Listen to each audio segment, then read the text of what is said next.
Iksan.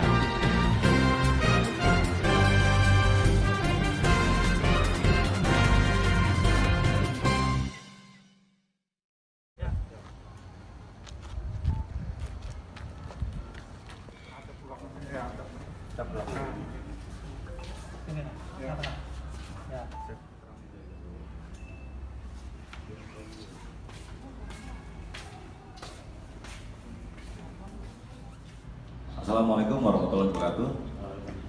Shalom, salam sejahtera untuk kita sekalian. Yang saya hormati Kasat Reskrim, Kapolsek Kapuas Tengah, dan penyidik, dan yang saya banggakan rekan-rekan media serta anggota sekalian. Pada siang hari ini Polres Kapuas akan press release tentang kasus dugaan penganiayaan yang mengakibatkan hilangnya nyawa seseorang, ya, yang diatur di pasal 351 ayat 3 KUH Pidana. Untuk kronologis kejadian, yaitu pada hari Minggu tanggal 15 Mei 2022 sekitar pukul 21.00 saat korban saudara Randy mengendarai sepeda motor dari arah Pujon ke arah Kota Baru. Kemudian dalam yang bersangkutan lagi mengendarai motor, tiba-tiba dipukul oleh tersangka saudara AL bin BI, ya, dipukul menggunakan sepotong kayu yang mengenai bagian mukanya, sehingga pada saat itu korban yang lagi mengendarai kendaraan bermotor jatuh tersungkur, terseret dengan kendaraan bermotornya. Kemudian korban tidak sadarkan diri di situ, kemudian mengalami luka, ya. Pada saat dilaporkan kepada tugas kami, kita dapati korban mengalami luka di bagian AL bin ID, jadi warga Anjirman Bulog, umur 28 tahun, laki-laki, ya, pendidikannya SD tidak tamat. Jadi kelahiran dari Anjirman Bulog, alamatnya di Jalan Lintas Timpah Pujon, Desa Penda Munte, Kecamatan Kapuas Tengah.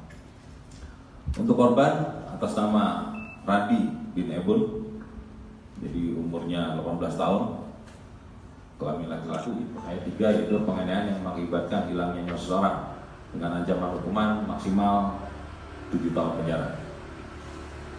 Jadi sekarang tersangka sedang menjalani proses hukum, ya, masih kita lakukan proses penyidikan.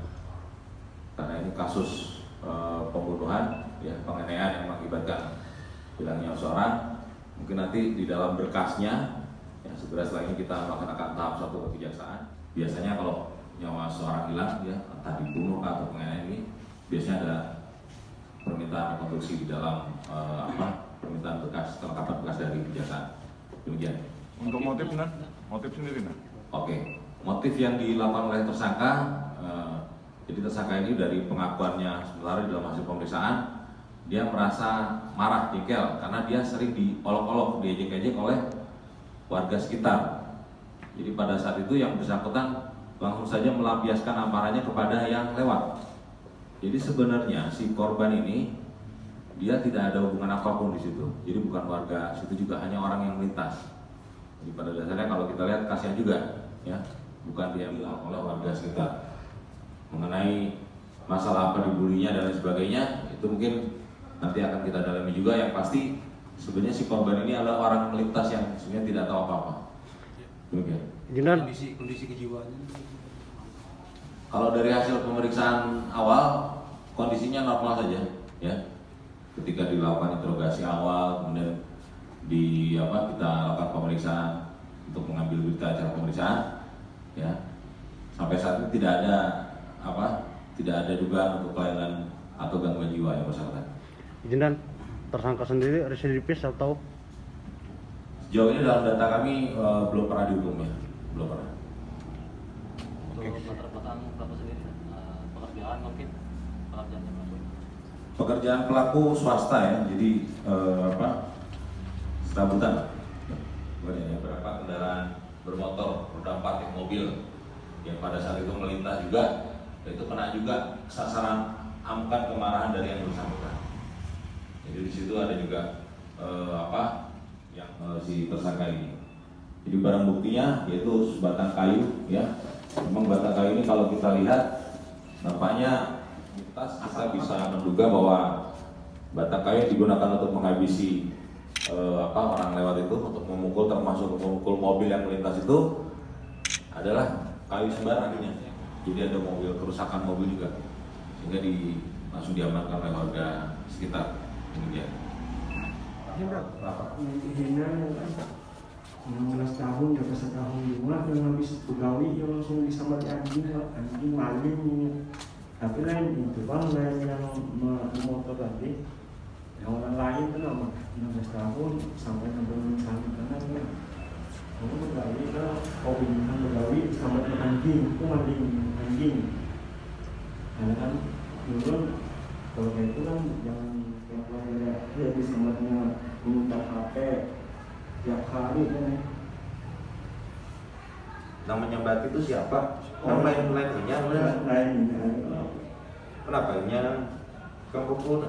Yang itu kan gara-gara yang sangat banget karena tahu yang ini motor Kain kafan di Lupak Dalam sampai saat ini masih dalam penyelidikan kami.